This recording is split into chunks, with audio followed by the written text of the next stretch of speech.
him because, as you all know, the Polish community is extremely important in London and across the whole of the United Kingdom. And I think if this gentleman wants to become the next mayor of this city, he needs to understand the priorities of the Polish community and the things that drive and motivate them. He will know of the extraordinary contribution that Poles have made to this country over many years. And of course I'm particularly proud that it was the Polish 303 squadron that shot down more enemy aircraft than any other in the Battle of Britain. Of course that battle raged across the skies of London, and it was those brave Polish pilots who came here in 1940 that some say tipped the balance in favour of the British. We were at an event with Lord Tebbit, the former Secretary of State in Margaret Thatcher's cabinet, and he said at a dinner for us at the RAF Club that the Luftwaffe and the Royal Air Force were so evenly matched in the summer of 1940 that, and of course it's quite easy to replace the planes, rebuild the planes, repatch them or make more of them, but very difficult to train pilots in that sort of period of time. And it was the Poles who came in such unprecedented numbers when they came in the Battle of Britain that tipped the balance to the British side. And of course today we have nearly 1 million Poles living in the United Kingdom. I have just come, and they contribute immensely to our country. I'm doing an interview tomorrow with Poland's main radio station, asking me questions about the contribution of Poles to the United Kingdom. And of course many of us in this room already know the extraordinary contributions and the wide breadth of industries that Poles are involved in. I've just come from voting in all the various options that we have before us. It was like being at an Argos superstore with a catalogue brochure filling out all the myriad of options before us. I very much hope, by the way, that we back the Prime Minister's deal, the withdrawal agreement. I voted against it twice. We've just had a very emotional ERG meeting where I've never seen people so emotional. But I think that now the time has come to back the deal, because otherwise we lose the chance of Brexit. Never forget that there are only 150 real Brexiteers in this Parliament. The rest of them are Remainers, 500 Remainers. And they want to, I'm not going to say anything derogatory about them because there will be Remainers in this audience, one or two I know personally, but they want to overturn Brexit, and I think that will be really, really damaging for our democracy and the way we operate referenda. A couple of last things I want to say before I hand over to Shaun. Warsaw is going to be a very important bridge between London and Brussels in the post-Brexit era. Many of my colleagues say that the Brits are closer to the Poles mentally and from a friendship perspective than they are to the Germans or the French. The Poles are considered as reliable allies, friends, and people that they can get on with. And I think that in the post-Brexit world, Warsaw will play a very important role in acting as a bridge between London and the European Union. And we will have to work with the Poles very hard to ensure that the things that we believe in and are important for us are maintained. The most important of those is NATO, an organisation which has kept the peace on the continent of Europe for 70 years. There is a move afoot in the European Union to implement an EU army, which in my view at best will duplicate the services of NATO and at worst will usurp the supremacy of NATO, which has kept the peace on our continent and kept the Russians at bay from our friends and allies in Central and Eastern Europe. And we will also have to help Poland to protect her identity, because by the way, when the most Eurosceptic country leaves, there will be a sustained move to ensure that the supranational project, the speed and velocity and the trajectory of this project is quickened and moved at a much faster rate. And the thing that I see as the greatest threat is that those 8 remaining countries that still have their own currencies will be forced to abandon them and join the euro. Remember, ladies and gentlemen, when we pull out of the European Union, there is only one country with a permanent opt-out from the eurozone, and that is Denmark.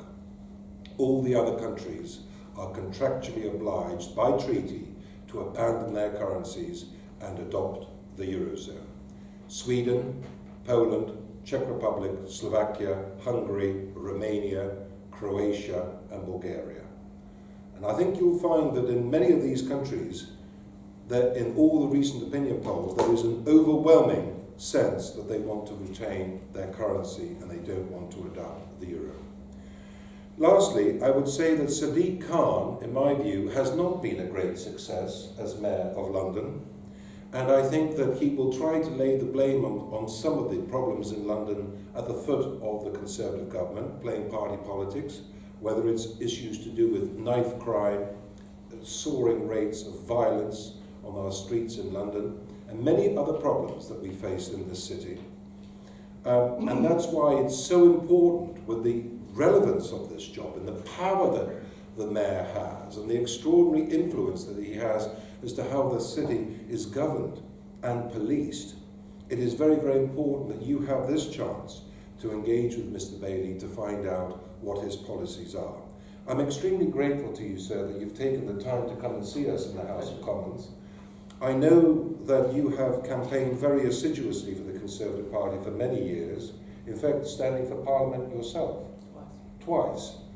And I very much hope it's going to be third time lucky becoming our mayor. So thank you very much. Those few words of introduction and I'll pass on to Shaun. Thank you.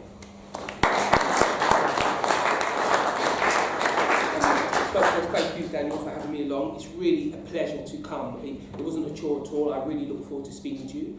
I'm going to try to keep my opening comments short so I can take some questions, because me pontificating for an hour is not useful. I won't be here for an hour, by the way. So let me tell you the vision I have for London. If you live in London now, if you're anywhere near London, if you're commuting, you realise some very important things. Firstly, we cannot continue to go in the direction we are going now. We are losing time to answer some of our big questions. Anything from crime, housing, London's economic output, all of these things are a big challenge to London. It is my contention that they are challenging, but we absolutely can solve them. If you look at the history of London, it has been a city that has risen to challenge every single time. Excuse me. The way in which it's risen to its challenges is by its friendships, its partnerships across Europe, its partnerships across the country and across the world. I think the point I want to make is this. When you talk about the Polish community, there's 1 million Polish people in this country who've made a massive contribution, no matter how you measure contribution. If you talk about contribution to our culture, to our financial base, and just the tapestry of life in London and the wider country. And what you'll find in me when it relates to the Polish community is I come to learn.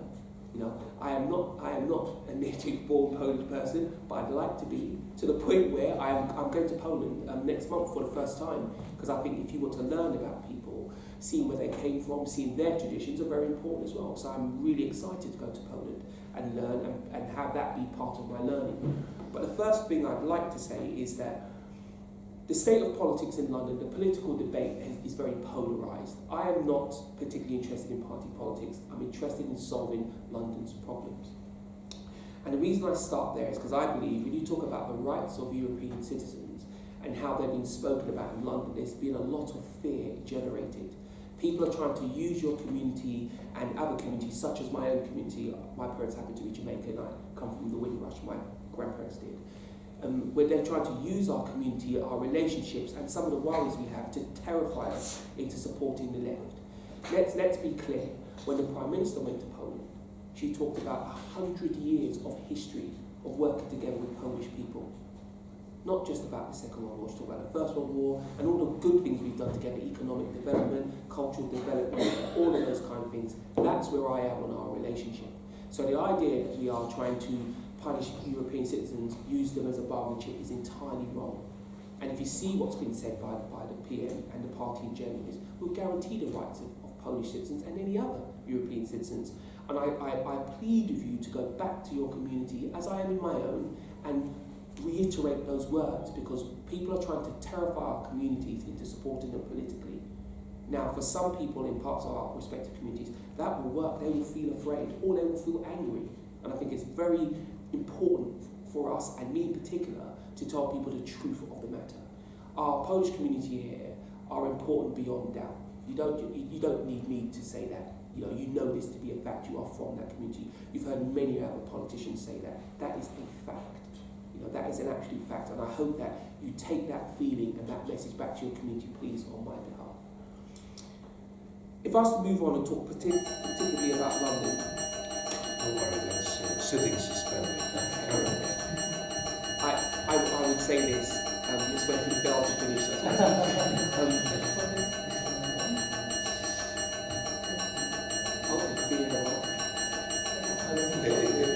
Stop in 30 seconds.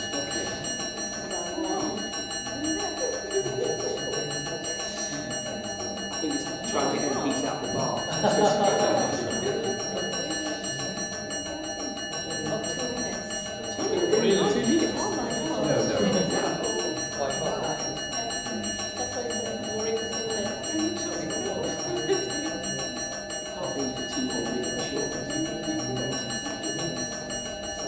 No, I think they can hear. You can hear at the back. Can you hear? Can you hear? Yeah. I'll continue on.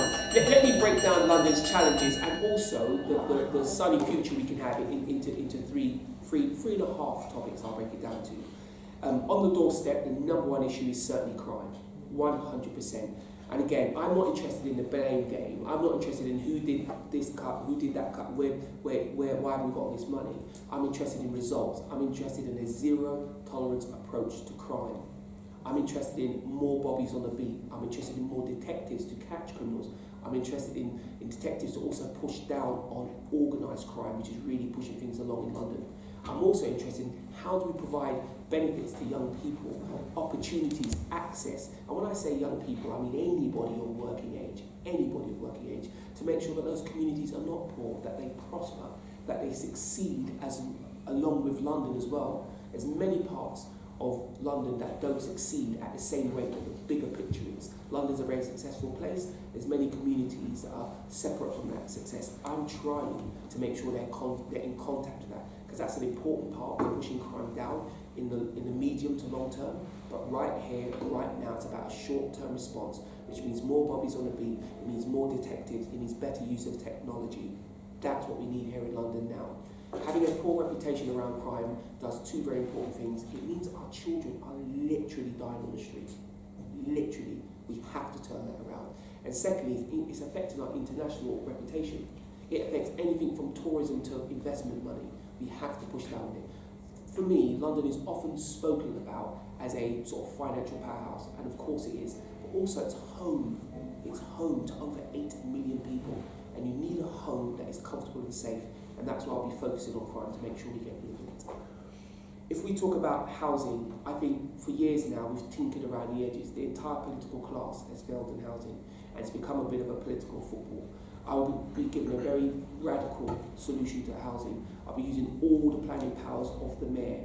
I'm currently in listening mode. I'm around meeting people around all of these subjects, but housing is one of the real sort of sticking points, because no matter where you are on a financial scale, housing is too expensive. I really want to do something for people who have to rent.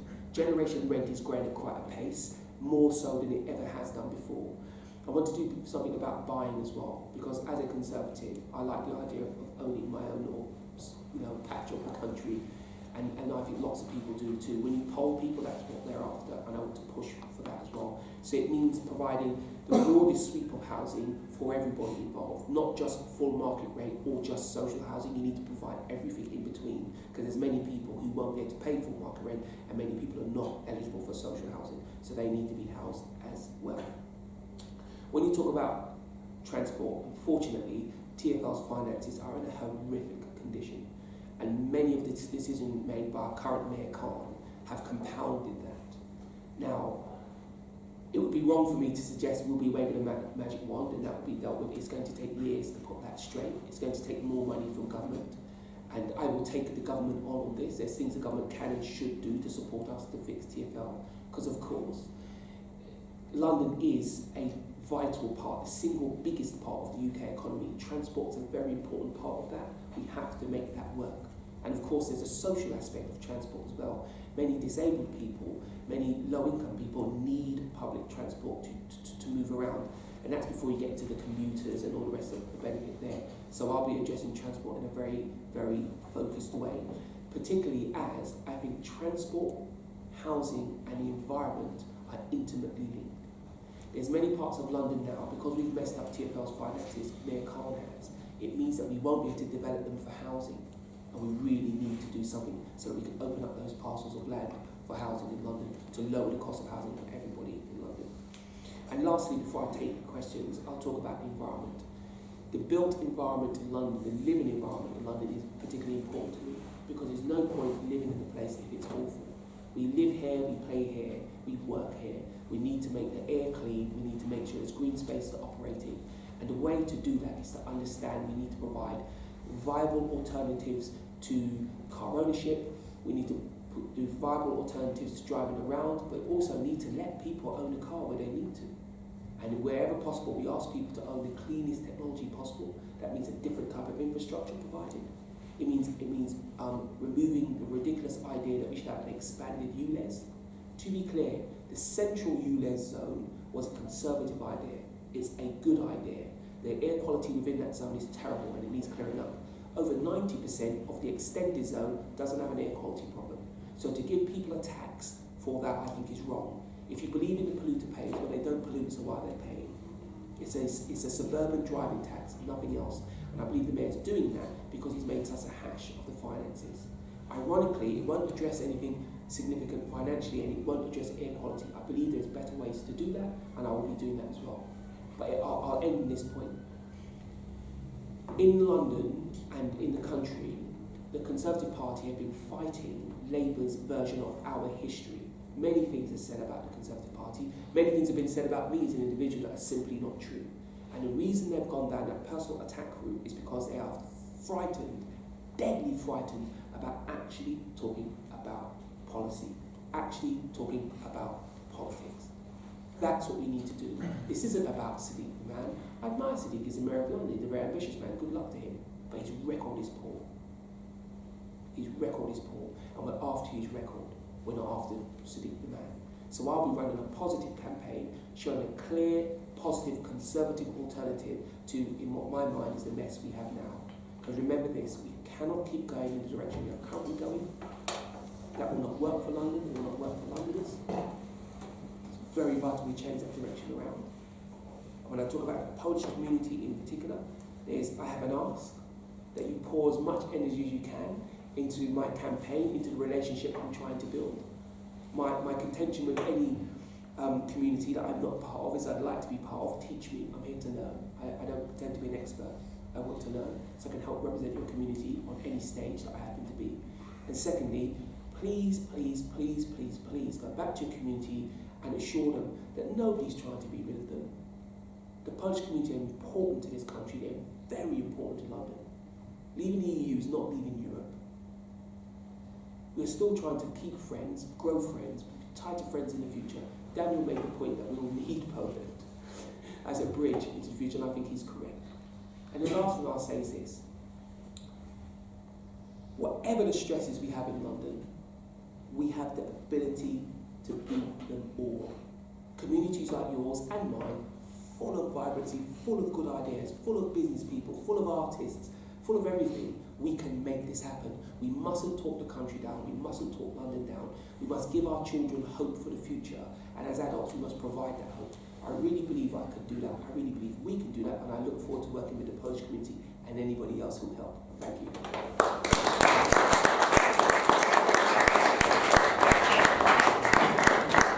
I'm very pleased that my colleague